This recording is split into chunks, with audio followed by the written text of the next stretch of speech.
afternoon, everybody. My name is Donna Fiesel, and I'm your host of Afternoon Drive Home on IC Radio in the town of Geraldine, Alabama, your source for news and entertainment. You can also find us on television. It's North Alabama, channel 182 on Charter Communications. Worldwide television, we are on Abundant TV, which is found on Roku, Apple TV, and Amazon Fire. Again, thank you so much for watching. I know you could be doing anything else, but you're watching us, and with great reason. You're going to be talking to the Pylant family. So glad to see them. Brandon, hello. How are you doing today? Hey, we're doing fantastic. Thanks for having us on. Oh, absolutely. I've been looking forward to this interview. So I'll let you do the introduction. Sure, yeah. So right beside me, right here in the middle, is my sister-in-law, Alicia Terry. And then, of course, my wife over here is Melina. We've been married almost 25 years. And not pictured is our two children that sing also. Aaron is 22, I'm sorry. And then Bethany is fixing to be 18 years old. So that makes up all the Pylant family. And I'm Brandon. Absolutely. Well, it's good. So good to be with you guys today. I know that we're playing your music at our station. And by the way, there is a contest that goes on every single Friday. And our listeners actually rule who we play. Oh, And wow. yeah, this is a different take, and I think it's pretty awesome that way. And so this is how you can, if you would like to hear the music by this awesome group, all you have to do, listeners, go to the website, icradio.media. You can download the app on your Apple phone or on your Android phone. Really easy to do. It's free app. And go to the website and just click somebody you would like to hear. Now, you can only do 2 an hour, okay? So you can go ahead and put that music in there. And you know something, we had this precious lady, one of our regular listeners, and she said, well, I don't want to put any more work on you. And I said, no, Oh, really, you're helping us. All automated. So it just shoots in there and then it plays in just a few minutes. But then welcome to the show. We're glad to have you. So where are you guys based out of? yeah, we're in Eva, Alabama, just Yeah. just north of Coleman, Alabama, and we've been there, what, Melina, 24 years. And so raising our children there, and just love our little community. It's kind of right there in the middle of between Hartselle and Coleman and Huntsville, and so we can get to about anywhere, but still be in that country setting, so to Yeah. speak. Absolutely. That's the way we are here in Geraldine. I don't know if you guys have heard of Geraldine, Alabama. Yes, ma'am. We have, sure have. Yeah, through Vestal Goodman, I'm sure. You know, this is Oh, Vestal yeah, Goodman yeah, country right in here. absolutely. We've done some singing in Rainsville, and so we've come, up through that area. I've got an aunt that lives in Scottsboro, Yeah. and so we come over that area fairly often. Of course, not that far, but so I know we know the area fairly good. Yes, ma'am. Well, next time you guys need to come by the studio. I know it's because of Yes. technology. Actually, the studio is on my farm. Oh, wow. How Yeah. neat. So that's pretty How cool. Yeah, neat. That is especially pretty with gas cool. prices. Gas prices, what they are, we really welcome that. Absolutely. So, Absolutely. so tell me Yeah, about yeah. the group. Tell me about the group. What kind of music do you, what's your sound? So just pure Southern gospel, and I'd almost say traditional family harmonies. We With some country A little bit gospel of a kind of country mixed twang, I in. guess, a little to it. Yeah, we do. We've got some original stuff, but then if you was to combine what like the Happy Goodmans with the Perrys and the Wisnets And and McCameys. and the McCameys, you're probably gonna have us. So yeah, we're more just across the board, just Southern gospel. That's just our style, and that's what we've embraced and loved, and so that's what we've spread and have been doing it since 2008. Yeah. And it wasn't up till about a year and a half ago that really the doors really started opening. I pastored for 18 years, Yeah. and this past February, the Lord laid on our heart to go full time, and so we done so, and was stepped away from the church. They were so gracious to us, and ever since then, our doors have just blown off, and so we're excited about what God's doing. We've been just since February. I don't know, I've lost count. Lord's been good, and I'm not bragging, but we've been to all the way to Michigan, Ohio, Kentucky, Indiana, North Carolina, Georgia, Mississippi, Down to Florida. Florida. So God's been good and just opening many doors for us. And so we were able to purchase a motor home and so kind of travel a lot easier so that we can just pull off and take a nap if we need to.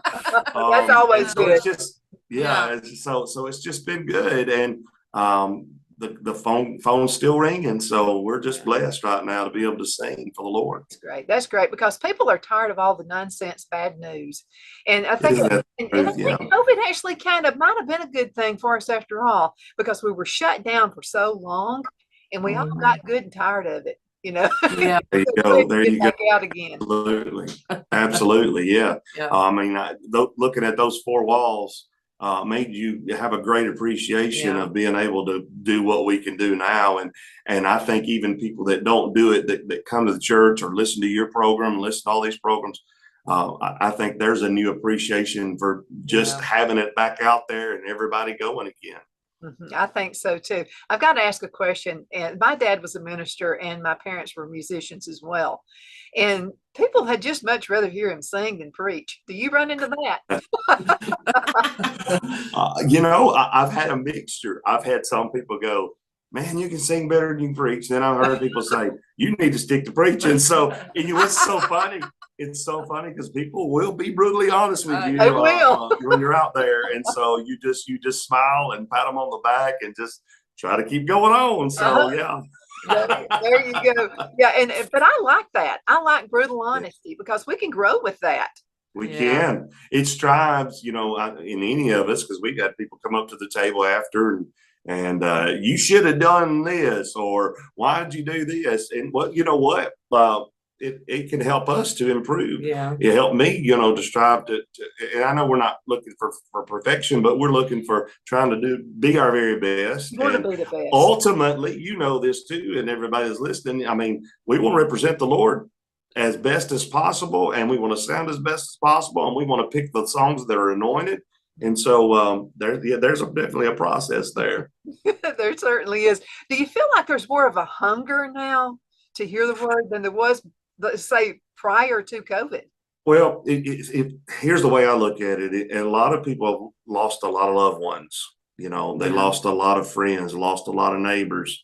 And so I think because of the loss that brought a void there, knowing that the only way that you can really fill that void from that moment is really coming from the Lord and coming from his people. And I feel like that hunger, desire, the openness to want to get connected again is truly there, and probably more so than it has been in a long time. I think so too. And now I'm talking to myself right here, because I'm the type of house has to fall on me before I get it, because we stay so busy. Right. I think it helps us to slow down a little bit and appreciate things more. 100% right. Absolutely. Yeah. And when we do so, we're able to soak it all in and say, what am I doing? Am I doing it for the right reason? Am I doing it effective? Am I presenting it the best way possible? And so you do step back and sort of reevaluate everything of how you're doing and why you're doing it. I think that's a good thing. Absolutely. Yeah, absolutely. So Absolutely. let's talk a little bit about, now, are there any of you songwriters? Well, just so happens. It's funny because over the years, Melina's written a couple of songs, and Alicia's actually written a song or two. And then as we've kind of gotten on into everything in our ministry, the songs have come a little bit more. I wrote a couple songs that we're singing now. Melina wrote a song that is out actually on the radio right now. He Carried the Cross. And so, and then we've sort of collaborated and wrote some stuff that we've not been able to really work on because we've been on the road so much. So, so I would say technically we are. You're probably going to hear a whole lot more down the road as as we continue to advance in our ministry. But we enjoy doing it. We enjoy being able to bounce things off one another. And now here's the thing that I like to share personally, and I guess I'm very proud of this, is my grandfather is Charles Jackson, and he's written hundreds of songs. And many of those of the songs he's written, the primitive quartet sang and recorded. And a few years back, they put out a project that the name of the song was the title of the CD. And so, yeah, so I come from a heritage of songwriting. It just took me a little while to sort of catch on. Yeah, I was a late bloomer too. Yeah. No, actually, it's always been in it. Do you think it has something to do with timing? Because I mean, we can have all these ideas, and you think, well, God gave me that idea, but it's not happening yet. And then all of a sudden, it happens later, and it winds up being better because it was later. I told people so many times, I said I could sit down and the Lord had helped me, and I could write a sermon out, an outline, even like a poem of some sort, you know, but I would just go blank. I would have a line, I'd have maybe a chorus or a verse, and never ever could. I would pray to the Lord. I'd sit and stare at things, and finally one day it's like it clicked. And there again, we always talk about the Lord's timing. We always talk about, well, you know what? I experienced it, and then all of a sudden, the Lord gave me 2 or 3 songs, and then Alicia, the Lord started sort of sharing some things with Alicia, and I do believe that. I really do believe that. And it's funny how you said that, because that's what I was thinking the other day. It's just in His timing, and in experiences, what experiences we go through in life, and even getting on the road and seeing the desires of people and the hurts of people and the burdens of people that come up to us, say, hey, pray for us, we're going through this or this situation. Or we even get to hear other preachers preach at these meetings that we go to, and get thoughts. So that's kind of how I gather it myself. Yeah. What's the chatter out there right now with folks? I know the trouble has always been, it always will be, but what are you hearing now? Is it more that that Satan is just kind of at everybody and trying to slow you down, or what is it? I think it's because we have went through this whole COVID thing and people lost a lot of hope, that it's they're coming out to receive hope. Yeah. They can't find it, you know, in their house or on the TV screen. Yeah, they can't find it on their TV, so they're coming out to find hope in other ways. And I think that's the draw to the church now too, is you know, we have to be that beacon of light for people. And we have a unique ministry in that we have a testimony of hope that we share at every event, concert, singing, whatever. And that is our son, who is 22, Aaron, has autism. He was diagnosed at 6.5 years old, and a receptive expressive language disorder. A few other disorders too, but the list is too long to go into everything, but that's the main 2 issues that he has. And at 6.5 years old, we were told that he would not speak a true word, to put him in a group home, that he would be nonverbal the rest of his life, and that he would have no life skills of any kind, just as a brief synopsis of everything that they told us. And we came home as young parents and said, you know, we're just going to give it to God and let him do what he wants to do in Aaron's life. And he has abundantly touched Aaron, and it was like a light switch one day just went off, and he started speaking at 6.5, right after all that happened, right after we put him in school, and started trying to teach him as much as possible at home and then put him in school. But it was like God just said, okay, you've endured for this 6.5 years of him not speaking and him not being able to care for himself in ways that other 6.5-year-olds are able to do. And you've endured the watching him 24/7 and having to make sure he's, you know, taken care of all of the time. And here, I'm going to give you a little nugget here and a little nugget here. And then the nuggets just kept on coming. And he decided he wanted to start singing. And at that time, he was around 10 years old, and he was still just putting together words. and he picked out a song. We didn't even choose it for him, and we call it his testimony song. He sings it at every concert. It doesn't matter if we've been to that church 3 times. Oh, they're gonna ask for it. Aaron's got to sing his signature song, and that's "Sinner Saved by Grace," written by Bill Gaither. Yeah. That's awesome. So let's talk about that for a few minutes, because we give up too easy. And I mean, we've got to wait on God, but we can't lose hope and we can't give up. Yeah. So Right. how do you do that without looking like you're getting ahead of God? Wow, that's a good question. Here's the thing, and when you're dealing with this situation or any situation really, but in this, it's everything is day to day. With Aaron, it was 24/7 care. Yeah. And watch over him. As that went, it sort of taught us a lesson of what God does with us and for us. We found out that there's no such thing as normal. There's really no such thing as normal, because who's normal? I mean, the Bible says that we're fearfully and wonderfully made. Yeah. And God makes no mistakes, and he can take what's impossible and make it possible. And so in a day-to-day thing, you just got to go, you know what? It's always in God's timing, and it's easy to say, wait on God, wait on God, wait on God. And then here you are neck deep in whatever it is you are in. You got to realize that sometimes it's not a crane that just connects you and pulls you out of the muck or your situation or your issue. It's an each day thing that maybe inch by inch, God is going to deliver you and pull you and pull you. And then finally you realize, my goodness, over time, this is God that has got me out of this, or this is God that is working on this in our situation. And it is a faith thing. Yeah. No matter what, no matter how you look at it, no matter what self-helps are out there, or what you can look up to say how to cope with this or how to cope with that. Yeah. The answer is faith and trusting God in it. I had a lady just at our singing yesterday, and where were we yesterday? To Kentucky. Yeah. And she came up to me, tears in her eyes, and she said, pray for my granddaughter. She's autistic. She's been diagnosed as autistic.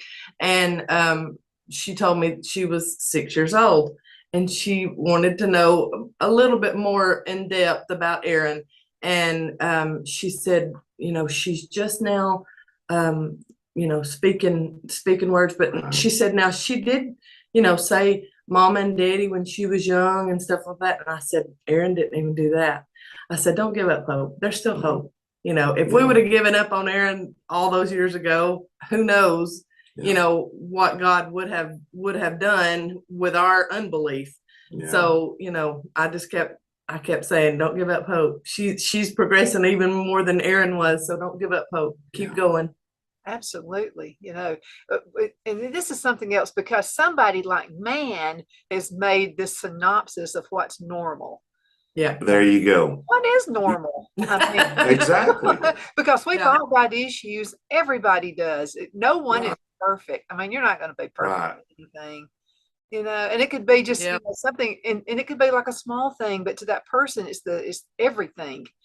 Absolutely. Go through that. Yeah. Well, so much for doing that, because do you ever think, I'm sure you do you ever think, well, what if I'd listened to the doctor, the all-knowing doctor? And there's some great doctors out there, but what if I'd listened to him and done exactly what the doctor said to do? Right. Yep. Right. And Brandon has said, at singing after singing over and over and over, because our son has a solo CD that we have at all of our singing. Right. And he tells people all the time, I want to nicely take this CD to the doctors that diagnosed our son and told us, but of course that has been 17 years ago. And the studies and stuff for autism have come a long, long way. So we give them the benefit of the doubt, because that's what they knew at the time. But we would love to take those down there and just say, here you go. You said he would never speak. Here you go. Because maybe he's just not seeing success. Yeah. Right. Or she, Right. and they It's just true. don't know that it can happen. But I'll have to tell you, autistic kids, autistic folks, to me, are the most talented people we've ever seen. Yep. No doubt To about it. art, it comes to music. I mean, they've got that ear for music that everybody else. Oh, yes. Yep. And Aaron reminds us of that. Yeah. We're on the stage. There's been times on songs, and he really likes to get a hold of his aunt right here, because every once in a while, let me fix this. Every once in a while, there's a song we'll sing that's fast, and he's got people popping in these little words here and there. And if we miss, kind of like an old convention song. If we miss a word, I mean, he cuts his head over and points at us. And then when it's over, we get on the bus. He said, "Now this is where y'all messed up." And remember, and we're like, "Wow." Yeah. He is honest. He has no filter. Yeah. You know, he will say what's on his mind. Where a lot of us have tact, he doesn't sometimes. But you know what? Honesty is a lost art. It is in today's society. Sometimes, so it's a breath of fresh air. Sometimes, sometimes it's like, oh, I need to go check myself. I think so too, but I think being politically correct has really harmed us in more ways than it's ever. Yes. I agree. Yeah. I mean, it took us. I mean, I understand tact, but then again, if I'm about to jump off a cliff, I don't want anybody like watching their P's and Q's to tell me don't fall off the cliff. I want them to yell at me and say you're exactly. I don't care how they yes. Yeah. So it's okay. Let's use a little common sense, you know, with things. Yeah. Absolutely. I have to hear from that lovely lady in the middle. Oh, don't let it fool her. She can talk. Oh yeah, she can. So tell me, what parts do you guys all sing? Well, I sing alto, low alto, and I stack with Bethany. Bethany sings a little bit higher alto, and Melina sings soprano, and Brandon here, he sings a little bit of everything. Yes, Sings some except soprano. yeah, he can't sing tenor, but yeah, he gets a lead, he gets baritone, he gets bass sometimes, especially when Aaron's up there. Aaron is totally lead. That's what he does. Yeah. So all of us, you know, kind of get around him. So especially when Aaron gets up there, he's got some bass notes he has to hit. And that's what I love about our family and our ministry is, like, from song to song, we're able to swap it around. Yes. You do this, you do this, you do this. And then in the middle, and that's there's an advantage to that too, is if someone is struggling vocally for a day or a weekend, then we've had Bethany, our daughter, step up, and Aaron has sung more songs sometimes. And so when you have five up there singing, at times there's some benefits to it. That's for sure. I can actually help Brandon out some. Like if we're doing a revival and he's got to preach, then I'll help him sing some of his parts so that he doesn't strain his voice so he can preach or so on. So and that kind of goes back to his family. He grew up in a singing family. Well, we grew up in a singing family too, but his family had the bus and everything and traveled all over the place. And they did that family harmony where some would sing this one song and then they'd get a total different group up to sing the next song. And then they'd bring all the kids up to sing the next song. So it's kind of like we're trying to carry on that family tradition of that to keep the whole family involved and change it up a little bit so that anytime anybody comes to one of our events, you're never going to see the same thing every time. Yeah. I think that's really cool. When I was a kid growing up, there was a family. I grew up in the Oxford Anniston area. And it was a family that they were called the Haynes family. And this is back in the 1960s and the 1970s. And a guy named Clyde played the piano for him. He played by ear. And I'm going to tell you what, he could tear a piano up. But there were kids who would sing with them as well. So let's talk to folks who are thinking about a group and then want the kids involved with it as well. So what they would do, Mrs. Haynes had a daughter who would sing, and she was just a tiny little girl, about 4 or 5 years old, but this little girl could sing. So she would put her up in a chair, and I heard Miss Haynes would actually pinch her on the leg to get her to sing louder.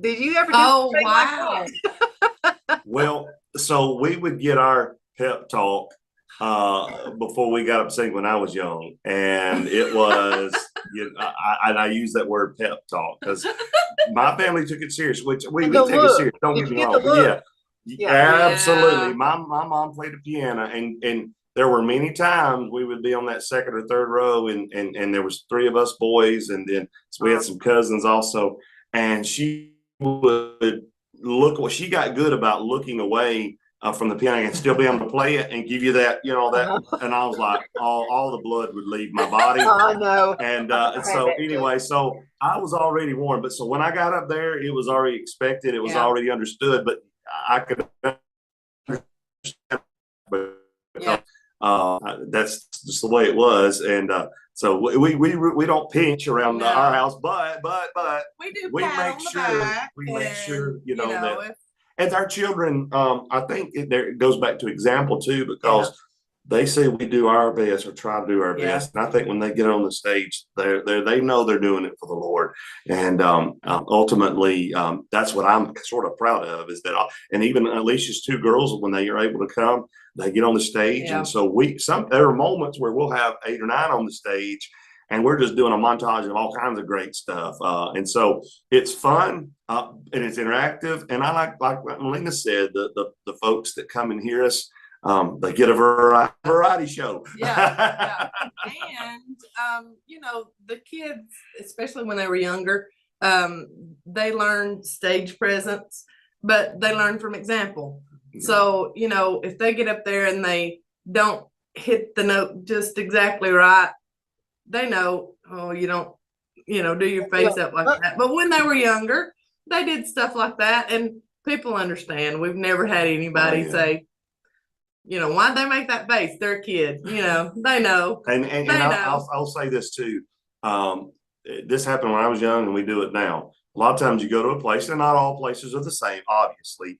And there are people that sometimes are trying to figure you out, look at you, watch you on the stage. So there are times where we'll get the kids up a little earlier than normal because everybody loves kids.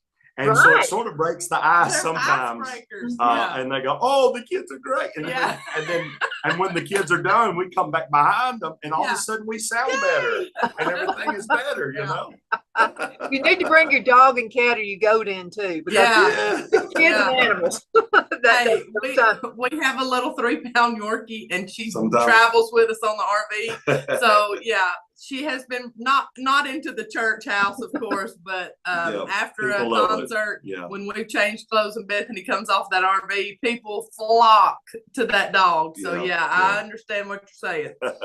Now songs come in stages that groups do that they're known for. So at this stage right now, what's the song everybody's asking for? Aaron's Sinner Saved by Grace. Yeah, that's been a staple. Yeah. Here lately, as far as just across the board though, there are 2 songs that come to mind. I know you said one, I'm gonna give you 2 though. One is with Aaron up there, and it's a fast song, and it's When They Ring the Bells. When They Ring the Bells of Heaven on That Day. It's the old convention song. Everybody loves it. Everybody's doing a part, jumping here or there, and it's fun to sing. Yeah. We love doing that. But then there's a song that's been resurrected. We first started singing it back in 2008, and then it kind of got buried. It hasn't been released or done in a long time. By the McCamey's probably 20 years ago. And it's a song called The Other Side. And Melina does a superb job on it. And it just tells a story. And it talks about the Jesus and the disciples, and they couldn't catch any fish. And Jesus said, go to the other side. And he did. And of course, we know what happened. And then the song sort of graduates to knowing that what the Lord is preparing for us. And so while we're diligent what we're doing here, we're going to know that the other side is going to be worth abundance and help and hope and eternal life. And so that has been a song here recently that has just really helped us and helped people. And we actually won the Clear Vision down in Oxford, Alabama. The Clear Vision what It was they a call talent contest Yeah. for their We homecoming. won that, and we get a Free recording. all expenses paid to what's the Chapel name? Valley. Chapel Valley. Yeah, Wow. free Recording recording, studio. and we used that song and won the contest. And so God has used the song to Yeah. minister and to help us Yes. and to get a recording contract. Guys, we're going to have to call it a day. That was a very fast 30 minutes. Real quick, how can folks find your music? Yes, the Pylant Family